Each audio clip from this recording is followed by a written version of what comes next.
आपको पता है भारत सरकार आपकी बाइक और कार अगर पेट्रोल से चलती है तो उसके साथ प्रयोग कर रही है। वो 20% इथेनॉल मिलाकर देख रही है कि आपका इंजन फेल होता है या नहीं होता है। तो पूरे साल आपकी गाड़ी में इथेनॉल वाला जो तेल मिलाया जाएगा उससे 1 साल बाद नतीजे आएंगे। मैं नहीं कह रहा हूँ, ये खुद बीपीसीएल और सरकार ने सुप्रीम कोर्ट में कहा है कि एक प्रयोग चल रहा है और इसको बदला भी नहीं जाएगा। 1 साल बाद इसके नतीजे आएंगे कि आपकी कार और गाड़ी में जो एक खेल चल रहा है वो उसका असर क्या हुआ। पॉल्यूशन कम हुआ, इंजन फेल हुआ, इंजन रहा। सोचिए, तो राम भरोसे देश चल रहा है। अगर बच गए तो आपकी किस्मत, नहीं बचे तो सरकार कहे कि हमने कहाँ कुछ किया है। फिलहाल आपको बता दें कि नितिन गडकरी का क्या है इंटरेस्ट इथेनॉल में। क्या उनकी अपनी कोई फैक्ट्री है क्या? बड़े बिजनेसमैन हैं। आपको जानकर दुख होगा, एक दिन कह रहे थे ईरान में मेरा बड़ा नुकसान हो गया, मैं केला भेजता था और सेव मंगवाता था, मेरे बेटे का व्यापार है, केला सड़ गया। इथेनॉल बनाने में आपको बता दूं 2000 लीटर लगता है 1 लीटर इथेनॉल में। मक्के से, धान से या गन्ने से इथेनॉल बनता है। क्या क्या लोग हैं भाई। मतलब सोचिए, दुनिया के बाकी देश अगर ये सफल होता तो कर नहीं लेते। तो ये गडकरी जी का देश है। गडकरी जी वैज्ञानिक है, जो चाहे वो करें। यही गडकरी जी हैं जिन्होंने कहा कि दिन में भी बाइक में लाइट जलती रहनी चाहिए। अब बताइए, दिन में आपकी बाइक में लाइट जलती है तो बैटरी कंज्यूम नहीं होता होगा, बैटरी के लाइफ पर असर नहीं पड़ता होगा।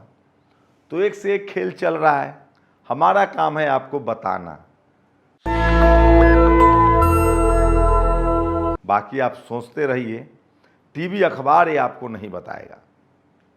दूसरी बड़ी खबर है, ये चंपत राय हैं। चंपत राय 400 सिक्योरिटी गार्ड रखते थे पर्सनल, 1 करोड़ का बजट था।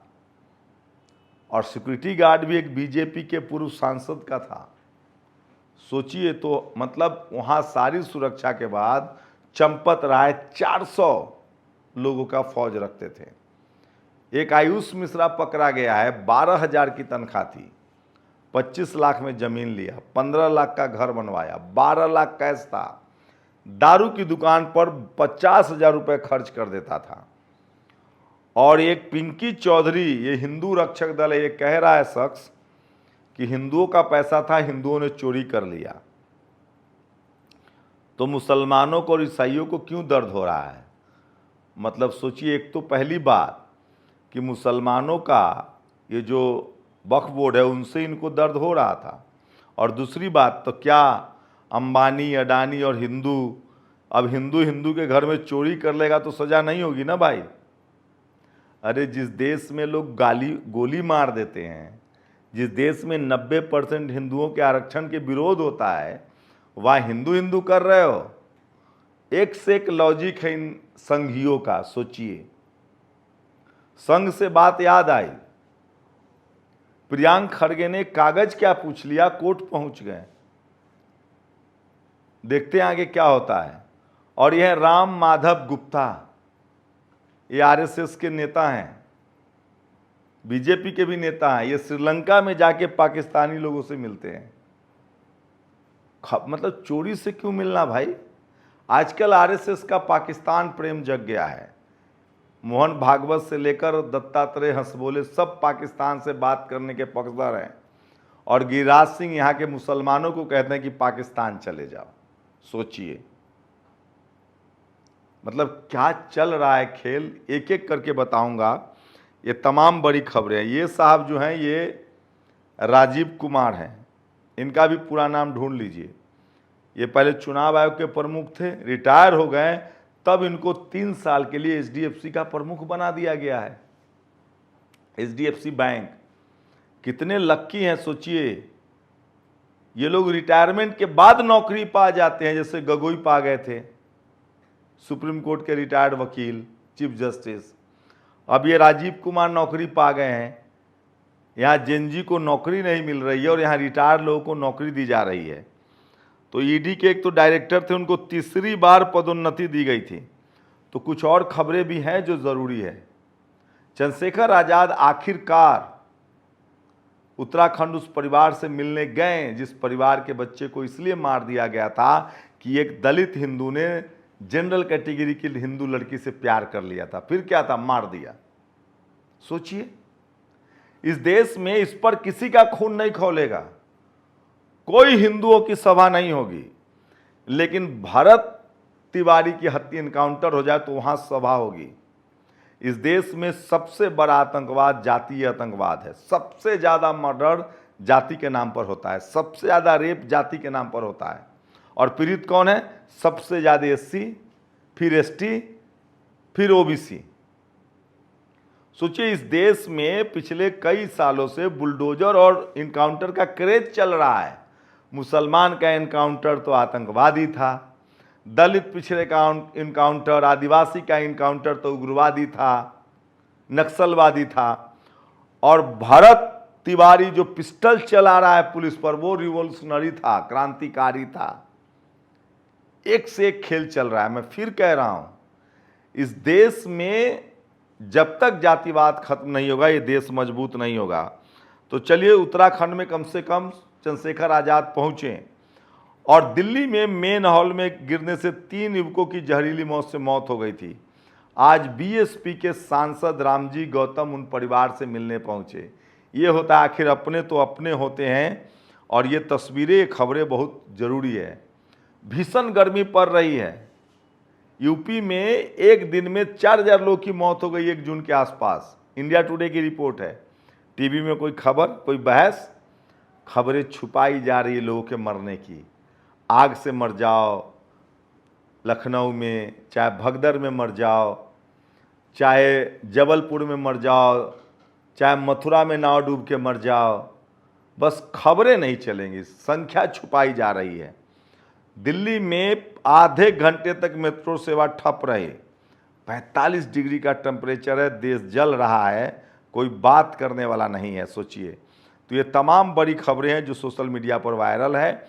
और चंपत राय के 400 निजी सिक्योरिटी गार्ड थे जो उनके इशारे पर काम करते थे।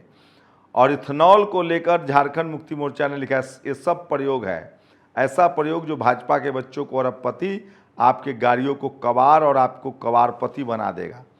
ये सबसे बड़ी खबर और भयानक खबर, मुबारक हो 4000 जातियों का, जाट, गुजर, कुर्मी, यादव, कुशवाहा, हिंदू राष्ट्र में आप प्रवेश कर गए हैं। बंगाल के ब्राह्मण समाज के आने वाले मुख्यमंत्री हैं शुवेंदु अधिकारी। बंगाल में अब ओबीसी को सिर्फ 7% रिजर्वेशन मिलेगा। 27% का नियम है, 60% वाली आबादी को 7% रिजर्वेशन मिलेगा। ममता बनर्जी के समय भी 17% था। तो चलिए, ये हमारी कोशिश है कि आपको बता दिया जाए इससे पहले कि देर हो जाए। सोचिए, एक और खबर है, माननीय राष्ट्रीय अध्यक्ष चंद्रशेखर आजाद की पार्टी में पूर्व अधिकारी प्रेम प्रकाश ने ज्वाइन कर लिया है। ये सबसे बड़ी खबर है जो सोशल मीडिया पर वायरल है।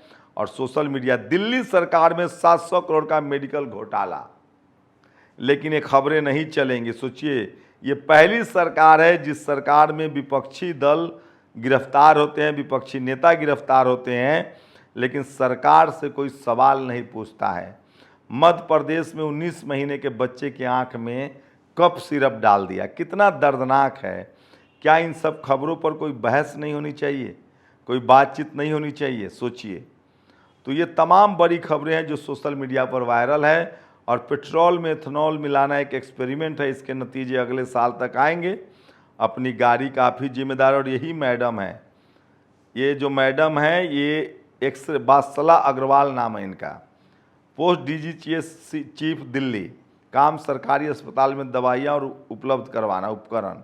लेकिन मैडम ने क्या किया सुनिए, एक्सरे मशीन 10 लाख की कीमत 30 लाख में खरीदा, बेडशीट 100 रुपये का 400 में, ORS का पैकेट 3 रुपये का 20 रुपये में, एक अल्ट्रासाउंड 8 लाख रुपए का खरीदा 65 लाख में। कुल मिलाकर 650 से 700 करोड़ रुपया मैडम डकार गई है। और भारत की क्या हालत है पता है? मार्च 2026 तक भारत का विदेशी कर्ज 736.5 बिलियन से बढ़कर 762.8 बिलियन पहुंच गया है। मतलब देश जो है वो कर्ज में डूबता जा रहा है। और योगी जी का एक और एमयू का खुलासा, योगी आदित्यनाथ की सरकार ने एक ऐसी कंपनी से 1.65 लाख करोड़ का एमयू किया जिसका कोई कॉरपोरेट रिकॉर्ड ही नहीं है। तो सोचिए, इससे पहले भी इस तरह के खेल हो चुके हैं। तो ये तमाम बड़ी खबरें हैं जो सोशल मीडिया पर वायरल है। भारत जहां कर्ज में डूब रहा है, वहीं बीएसपी सुप्रीमो मायावती जी ने कहा है कि अयोध्या मंदिर में चोरी की खबरें शर्मनाक है, वहाँ सख्ती से जांच हो, कार्रवाई हो, और भारत में जो बड़े मंदिर हैं वहाँ जो व्यवस्था है उसको बनाया जाए। ये वो खबरें थी जो आपको ज़रूर जानना चाहिए। ये खबरें टीवी अखबार नहीं बताएगा और ये सरकार भी नहीं चाहती है कि आप तक पहुँचे। और इस तरह की खबरें बताने वाले को सरकार क्या करती है तो सोचिए। तो देश बचाना है तो खबरें देखिए। आजकल क्या चल रहा है, जो सरकार का गुणगान करे चाहे देश बर्बाद हो जाए, वो कहते हैं हम राष्ट्रवादी पत्रकार हैं। मैं कह रहा हूँ हम इस देश के पत्रकार हैं, संविधानवादी पत्रकार हैं। पत्रकार का काम होता है सत्ता से सवाल पूछना। सोचिएगा जरूर। शुक्रिया। नेशनल दस्तक की आपसे गुजारिश है कि अगर इसको बचाना चाहते हैं तो नेशनल दस्तक को सब्सक्राइब करने के लिए रेड कलर के सब्सक्राइब बटन को दबाएं, फिर बेल आइकन की घंटी दबाएं। नेशनल दस्तक को बचाने के लिए बहुत जरूरी है कि हर खबर को शेयर करें, लाइक करें, कमेंट जरूर करें।